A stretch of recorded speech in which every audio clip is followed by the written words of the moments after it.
You're saying to yourself, I don't have a lot of income, but I got to get started. I got to start saving money. So what do I do? What are the steps that I need to take because I have little income, but I want to start saving?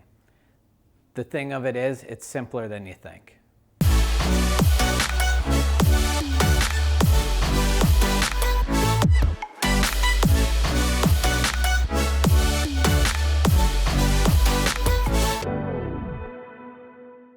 I always think about it in the form of an analogy, right? People talk about, saving money. I think about losing weight, right? Because everybody wants to get in shape. They want to lose weight. Well, how do we do it? It's very, very simple, right? I eat less calories than I burn, right? Simple. Anybody should be able to lose weight. But putting it into play is not that easy, right? And that's what we see. That's why so many people are out there. Well, think about saving money in that same context. If I make this much and I spend this much, I get to keep that savings, right? So very, very simple. But you're saying, hey, I don't have a lot of income, so what do I do? The simple part about it is that you need to create a budget, right? And you're like, oh, really? I don't want to have to do that. But if you want to start saving money, you need to start tracking those dollars, especially if you don't have a lot coming in. You have to make sure that you're getting the best use out of it. How many people today just go to the ATM, right? And they get money out, or shoot, who even uses cash anymore? Now they're just swiping that card, right? In the old days, you used to write checks, you used to reconcile your bank account. How many people are actually going through and looking at, did I actually spend these dollars that are showing up in my bank account? And if you go out for the night on the town, you just take cash, you're spending, are you really able to keep track of that? So the budget is going to help you first with what I would call fixed expenses, right? Think about your rent, think about your insurance payments for your car, maybe your auto payment, right? Those things that are never going to change or really shouldn't change. Cell phone bill, cable bill, all these things, write them out. What am I paying to each one of these? When is it due, right? And then how much money is left over after I've paid my fixed expenses? And I know budgeting, it's such a drag, but I promise you that if you can just figure out these little things and start tracking these dollars, where they're going, it's going to make your life so much easier when you want to start saving. So the next thing I would do is, once you've figured out your fixed expenses, you got to make sure that you get yourself to the top of that list, right? You got to put away some of those dollars that are coming in. If you're making $100 and you can save 10 of them, perfect. Start out, just save 10%. I mean, are you really going to miss $10? Like, you might not be able to buy a coffee or a Big Mac or something like this.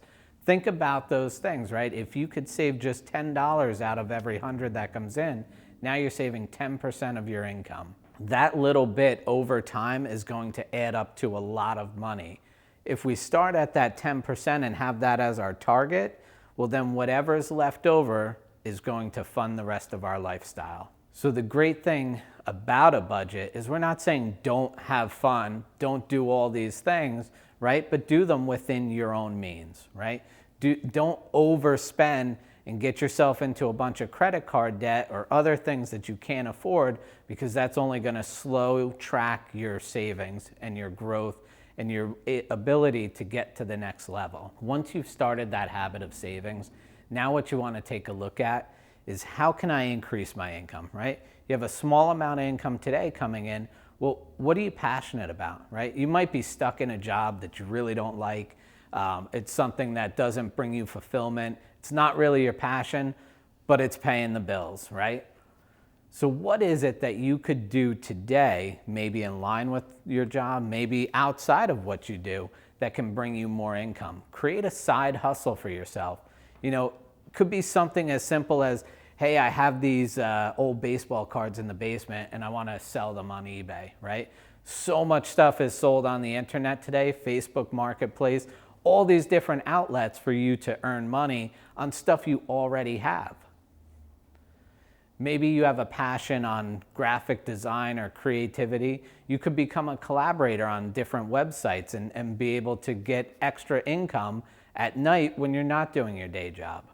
And the key thing is, once you start bringing in more income, don't increase your lifestyle yet, right? Keep saving.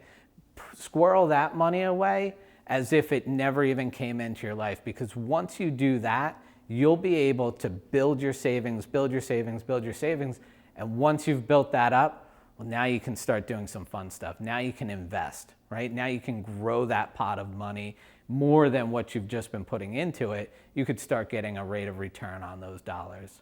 And another quick thing that's really simple, you may already be doing it, you may not be doing it, but if you're working for somebody and they offer a 401k, just by signing a piece of paper, you can simply put 3% away.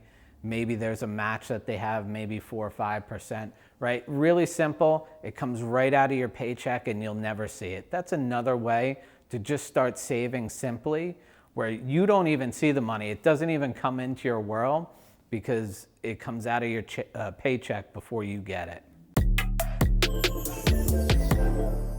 Hey, listen, if you're enjoying this video, if you think that the content is really, really valuable, please, it's important to us that we're reaching as many folks as we can. Share this with a loved one. Share this with somebody that you believe can benefit from this world-class information. This is Rob Gill here at Epic, and we're happy to continue to serve and bring this education on a daily basis.